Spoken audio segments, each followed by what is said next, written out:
Good morning, everyone. If you're picking this up on video, the background is it is a marathon going outside, and so it was a bit of a marathon to get to church today for those who made it. If you are not here this morning, your name was lifted up at the beginning of the service. So just know that we know people are in different places this morning, and we're praying for you, and we miss you. We are in week 6 of the Lenten season, 5th Sunday. We've been seeking the possibilities that God has for us: forgiveness, wholeness, new beginnings. These are possible because of God's great love and grace. And the theme that we've been exploring is what? It's spiritual renovation. And to renovate means to restore to good condition, make new or as if new again, to repair, to reinvigorate, refresh, and revive. And renovation is something we do on old houses and old cars and broken down cars. And also renovation is for old souls and broken down hearts. God is the renovator of our souls and our minds. Jesus is the one who walks with us through the pain of renovation. So what does God mean to renovate in us for God's good purposes? We've explored these themes of renovating envy to gratitude, apathy to passion, pride to humility, building courage, and this morning we're going to talk about building hope. My husband's grandmother is 91 years old. She's widowed and she lives in a retirement village in her own house. And I've always admired her because she has a passion for learning new things. At any age, she's still learning new things. She's very well educated, very well read. She can talk about current events and social issues. She's on Facebook. And she's a very practical person. Her and her husband budgeted very well for their later years. They never lived with great excess. They traveled, and she's very athletic, even now, very athletic. She began to train and compete in her 70s for the sport of race walking. And so she would be right out here. She's competed in 5Ks in Pennsylvania and all over the country. And she's crushed her competition. And she has all kinds of medals and t-shirts to prove it. But in the last couple of years, she is 91, her eyesight is going a bit, her hearing is going a bit, and she's had to make some life changes, including having to give up driving. Now, her decision not to drive didn't happen overnight. The family didn't have an intervention and take her keys. Rather, family members just started to offer to take her to places where she needed to go. And at the same time, the car continued to sit in the garage, and it was taken out less and less until Grammy just stopped driving it. Grammy realized that her driving days were over. And I try to imagine at some point she probably reached for those keys, and then that was the day she just said no, and she left them there, knowing that she wouldn't be driving again. And that's a big change, right? For somebody I've described who's really independent. Now the car would have sat in the garage, and Grammy could have just sat in the house. The car going nowhere, and Grammy going nowhere. And for a person who's so vibrant, how do you think she might have felt? Yeah, maybe depressed, maybe frustrated. And you know what? She might have. She might have felt those emotions, and maybe she still does from time to time. But Grammy did not continue to stay parked in that house. Grammy's Lincoln Town Car, with new tires and less than 30,000 miles, it did stay parked in the garage until my brother-in-law, who's a mechanic, came and put the key in the ignition and took it away. With a car gone, why didn't Grammy just stay parked in the house? Well, she imagined a path that she didn't really need a car to follow. A path that included meeting with friends and making new friends of all ages, and going out to family outings and walks, maybe not as fast as before, but walks around the neighborhood, and making her voice still heard on Facebook. She still makes comments on our post on Facebook. She imagined a path, and she took the steps to take it. And that's the definition of hope. It's imagining a path, and it's taking the steps to follow it. Talent, you can have skill, you can have opportunity, you can have resources, you can have all these things, but without hope, you will just stay parked and you won't get anywhere. Hope is an essential part of a healthy soul, and God desires to build hope in our hearts and in our minds. Now, having said that truth so boldly, that God desires to build hope in our hearts and in our minds, I admit that lately, because of some struggles that I have shared with you, I'm not much of an expert lately on hope, or courage, or passion, or some of the other topics we've been talking about through Lent. But it was John Wesley, who is the founder of United Methodism, who said, preach faith until you have it. So that's what I'm doing. Preach faith till you have it. Yeah. Thank you. Amen. So I've been doing this. I've been digging through Scripture, our reason, our experience, and our tradition for answers about hope that I might learn and that I could share with you. And in my search, I researched the modern experts of the human mind, including psychologists. And many in this science maintain that all emotions come from up here. They actually start up here in your brain, and therefore our emotions are birthed out of our perceptions and our understandings. And that's probably not news to you, but often we do. We think about it the other way around, that we feel it, and if we feel it, then it must be true. Well, what do you think? I don't know. Do the emotions, do they originate in the head or in the heart, or is it just all wiring, or where does it come from? Well, anyway, in regards to hope, a psychologist might suggest that in order to feel hope, hope-related understandings of the mind are important. In 1991, the psychologist Charles Snyder and his colleagues came up with a hope theory. And according to their theory, hope consists of agency, that's action, and pathways, that's direction. Where are you going, and how are you going to get there? So the person who has hope has the will and the determination, that's your will, your agency, your action, and a set of different strategies at their disposal to reach their goals, their pathway, their direction. So simply put, according to some of these experts in the field of psychology, including Dr. Snyder, hope is a matter of the mind, and it involves the will to get to a goal and a strategy to get to that goal. Now, Dr. Snyder also came up with the hope scale. For you analyticals, you'll like this. A way to measure it. A hope scale, a series of questions to measure how much hope that you have. Yeah. Well, I'm not going to give you the test, but I'll give you a summary. Do you tend to avoid challenges and shy away from opportunities of growth? In the face of failure, do you give up easily? Do you feel helpless?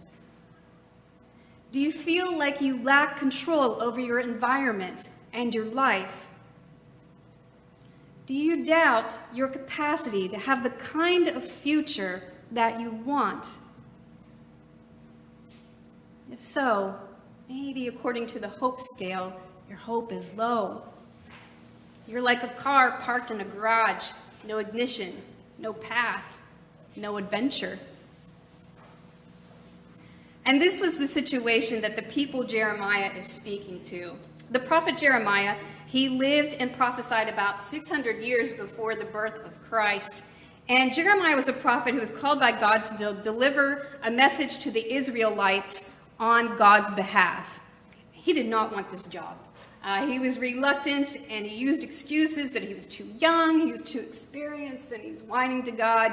But nevertheless, God gave him this tough job to speak to his own people. So his call came before Israel and Judah were conquered by the Babylonians. And it continued through that to the fall and into the time where the people were taken into exile. So Jeremiah's first job as a prophet of God was to deliver a message to the people that they better start living the way that God had instructed them, or they were going to be destroyed by a foe from the north. And the language in Jeremiah in the book, it's harsh. There's consequences for the disobedience of the people. Jeremiah announces that the Lord will pluck up and pull down, that they will drink a bitter cup until they vomit. Jeremiah advises the king of Judah to surrender to Babylon rather than to be destroyed. Didn't go over so well.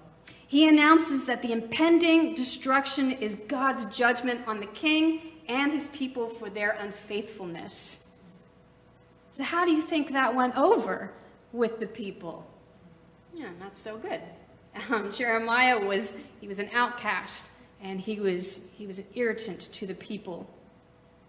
And then it happened. The armies of Nebuchadnezzar, the king of Babylon, they sack Jerusalem. The people lose their homeland. They're sent away to a foreign land under an oppressive ruler to a very uncertain future. And in all of this disloyalty of the people to God, the warnings, the eventual exile, there's consequences, but still, through all of this, it's not the end of the relationship. In all of this, God still desires a good future for the people. And Jeremiah still trusts that God has plans for the people and for himself.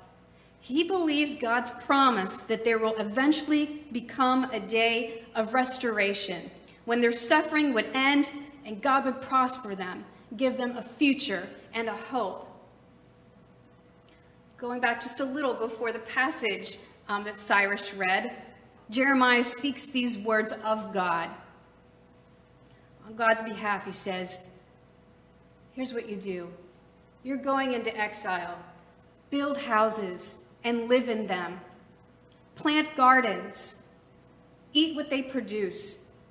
Take wives. Have sons and daughters. Have your sons get married and give your daughters away in marriage that they might have a family.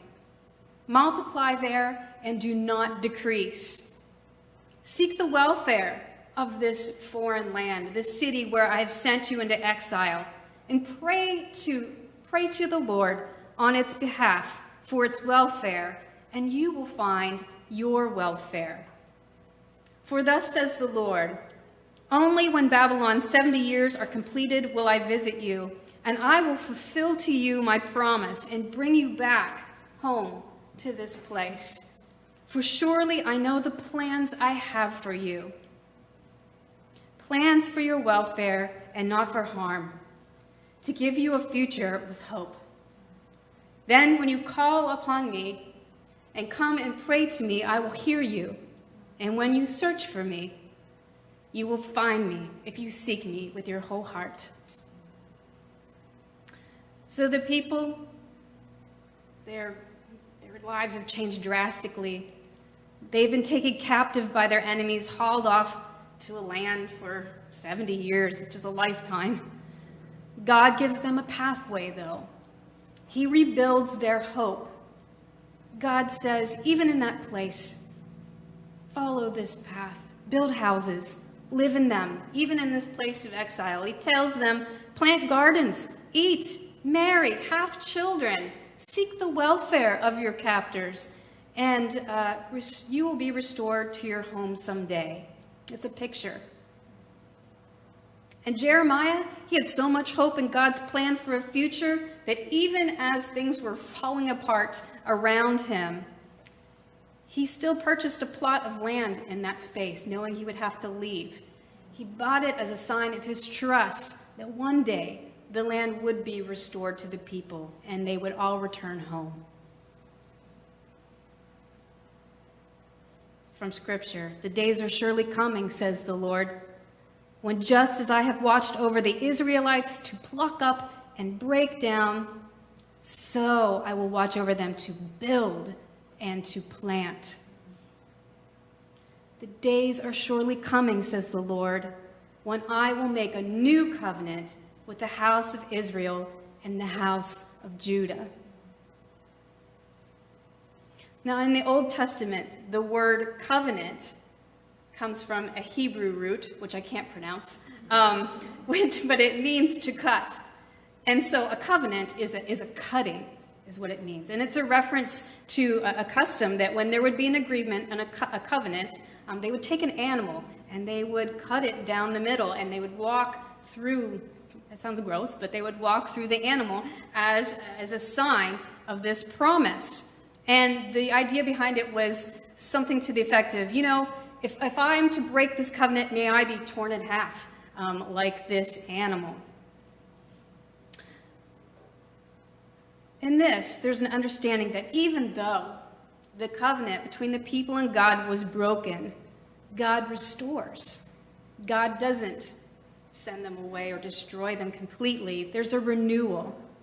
And this covenant doesn't say, oh, well, all the other covenants, they don't count. It's a renewal of the covenant. And the renewal means that God desires mercy, desires relationship, and it's initiated by God. And it points back to hope for people who were feeling perhaps no hope.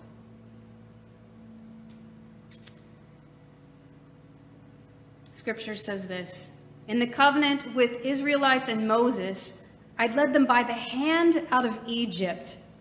But this is the covenant I will make of the house of Israel after those days. I will put my law within them. I will write it on their hearts. I will be their God, and they will be my people. Now, that reference to Moses is a similar thing. People of Israel were taken into exile. They lived in Egypt. They worked so hard. It was a long time. Finally, God brought them out, restored them to the land. And it says this, I led them by the hand out of Egypt. That's how they knew. But now, here's how you're going to know. There, I carved it. It was carved on stone tablets, right? Now, I'm going to carve it on your heart and in your mind. That's where you'll know that I am God. As I said, I was researching hope. I was looking for it to share for you. How do I do that? I go on the internet. The internet's great for research, entertainment, and just wasting time, right? And shopping. So that's what I did. If I'm looking up hope, I click the tab that says images and shopping. And you know what? You can actually buy a lot of hope. You can buy necklaces that say hope, t-shirts, tote bags. You can buy anything. You can wear it. You can buy a poster and books galore, about hope. You can buy 1 million products to remind you to have hope. But how about this thought? Even better than all that, that it's cut into our hearts, cut into our minds. That's the way to remember hope. And God's Spirit puts it there. Scripture says, no longer shall they teach one another or say to each other, know the Lord, for they shall all know me. I'm going to put it there. If you need head knowledge to feel it, it's going to be carved in your heart and carved in your mind. Do you think the people felt comfort from this? I don't know. It's hard sometimes when you're in a bad place to feel hope or to believe it, even if it comes from a prophet, right? It's hard to live when you see the way things are, to imagine how things could be. So the Lord is saying to them and to us, No matter what you're going through, no matter how much it hurts, or how difficult it is to imagine a future with hope, I promise you that I am with you. The days are surely coming, a new pathway. Can you imagine it? The days are surely coming when the Lord says the house of Israel and the house of Judah will be restored. The days are coming when you will be able to return to the land that the Lord gave you. The days are coming when your homes and businesses will be rebuilt. The days are coming when you will work again. And one day, your broken relationship will be a thing of the past. One day, shame will no longer control your life. One day, your grief will become manageable, and you will smile and laugh again. One day, you will no longer be a slave to your addiction. One day, there will be a new covenant, because you'll mess up again. This one, cut by the obedience of God's Son Jesus, his body broken for us, his life poured out for us. One day, the sins of the past will all be forgotten, and you will be given a fresh start. The slate will be wiped completely clean. Thanks be to the one who draws us in, restores us to wholeness, gives us a new future, and makes us fit for the purposes of God's kingdom. Amen.